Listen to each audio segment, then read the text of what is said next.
You ever watch a game and just sit back thinking, what the hell are the refs doing? Because that's what everyone was thinking the moment Caitlin Clark hit the floor and didn't get back up. It wasn't just one missed call. It was an entire game of body blows, shoved drives, and hard contact without a whistle in sight. And now, she's out. Caitlin Clark, the face of the WNBA, sidelined. But let's be honest, this isn't some freak injury. This was a slow-motion train wreck we all saw coming. It started with the silence. Not the silence of the crowd, but the silence of the refs. Every possession, Clark was getting grabbed, bumped, and shoved like she was in a rugby mat, and the officials, eyes wide shut. There was a moment, late in the game against the New York Liberty, where Natasha Cloud made full contact with Clark. No subtlety, no disguise, just a straight-up foul. And the ref, he looked away, didn't even pretend to consider blowing the whistle. Clark stood there in disbelief, and so did everyone watching. But it wasn't just about one call, it was a pattern, an ugly, dangerous one. Game after game, the playbook became clear. Rough up Caitlin Clark and you'll probably get away with it. And teams did. They tested the limits because the refs let them. Clark wasn't playing through contact. She was surviving an onslaught. She was getting doubled, bumped on screens, grabbed on cuts, and even dragged off her feet on drive, and still nothing. Here's the part that makes your blood boil. She wasn't even 100%. Clark had been nursing a quad strain since preseason. She played through it because that's who she is. But even on the bench, she had heating pads strapped to her leg just to stay loose. That should have been the red flag. That should have been the warning sign. Instead, it was ignored, and now her body's had enough. But it wasn't just about one call.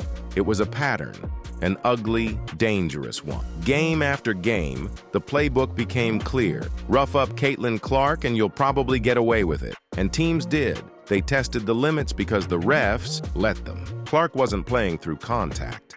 She was surviving an onslaught. She was getting doubled, bumped on screens, grabbed on cuts, and even dragged off her feet on drive, and still nothing. Here's the part that makes your blood boil. She wasn't even 100%. Clark had been nursing a quad strain since preseason. She played through it because that's who she is. But even on the bench, she had heating pads strapped to her leg just to stay loose. That should have been the red flag. That should have been the warning sign. Instead, it was ignored, and now her body's had enough. Now the Indiana Fever are left scrambling. She's not just their top scorer, she's their offense. Through her first 4 games, Clark averaged 19 points and a league-leading 9.3 assists. Every play ran through her. Every possession started with her vision. And now, she's gone. The offense looks lost. The rhythm is gone. They don't just need a player, they need a conductor. Without her, the Fever are a train off the rails. It gets worse. Clark's absence is tanking the WNBA's momentum in real time. Before her injury, the average ticket price for Fever games was $137. Now, $80, a 42% drop. That's not just a hit, it's a financial landslide. And that's just ticket price. TV viewership, merchandise, sponsorship deals, everything is built around Clark. When she's on the court, people tune in. When she's not, everything suffers. Let's talk numbers. Out of the 24 WNBA games last season that hit 1 million viewers, Clark played in 21. Her games averaged 1.19 million viewers. The rest, just 394,000. That's a canyon of difference. And now, the league is staring down a major problem. How do you maintain that level of excitement when the main attraction is in street clothes? And here's what makes this whole situation even more frustrating. It was preventable. This wasn't just bad luck. This was negligence. The refs didn't just fail Caitlin Clark, they helped create the exact conditions that led to her injury. That's the reality the league has to fix. Because if they don't fix it now, how many more stars have to go down before they take it seriously? The WNBA likes to talk about growth, momentum, expansion, but none of that matters if they can't protect their investment. Clark's injury isn't just a player being hurt, it's a league taking a massive step backward. When your billion-dollar future rests on a single star, you better make sure she's protected, and they didn't. And now, it's not just a basketball question, it's a crisis. Can the Indiana Fever survive without her? Can the league sustain interest without its biggest draw? Will fans stay engaged or start checking out? The ripple effects are already showing.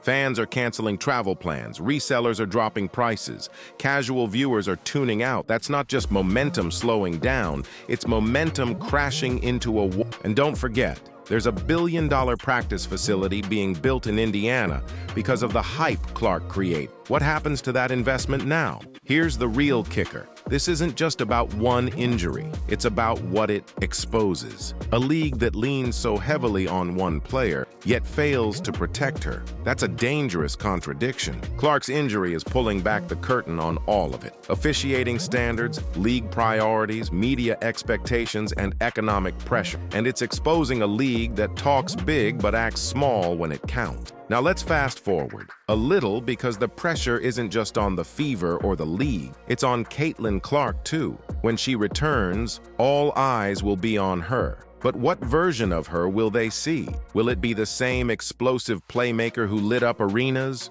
Or a player second-guessing every drive, worried about another silent? Her recovery will be watched like a hawk, not just by fans, but by sponsors, broadcasters, and decision-makers across sports media. Her health isn't just a personal matter anymore.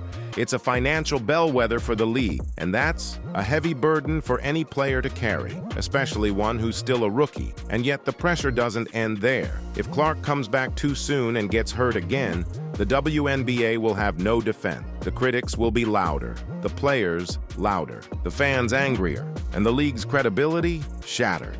That's why this moment matters more than the scoreboard. It's a moment of truth. So here's the final question. Will the WNBA listen? Will the league acknowledge the cost of neglect, or will it spin the narrative and hope the fans forget? Because if they don't act now, if they don't fix this officiating mess, prioritize player safety, and protect their stars, they're not just gambling with a season, they're gambling with their future. The next chapter has already started, and the WNBA is on the clock. The thing is, you can't manufacture another Caitlin Clark.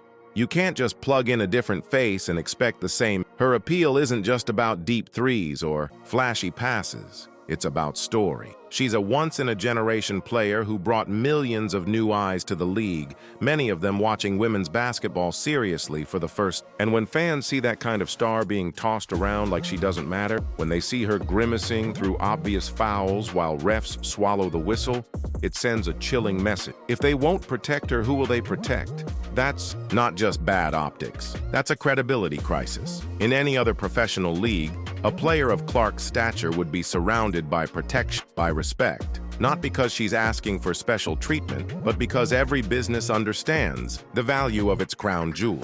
The WNBA has to wake up and realize this isn't college anymore. This isn't about proving toughness. It's about sustaining a product that's finally breaking through. And let's be real, if this had happened in the NBA, we'd already have a league memo sent to every official, a press conference from the commissioner, and probably a fine for the team who roughed up the star. But in the WNBA, we get silence. That's unacceptable. Caitlin Clark gave this league a spotlight it hasn't seen in decades. Now the question is whether the league can handle it, or whether it'll let old habits ruin everything. The injury was bad. The silence after was worse. But the real damage comes if nothing changes.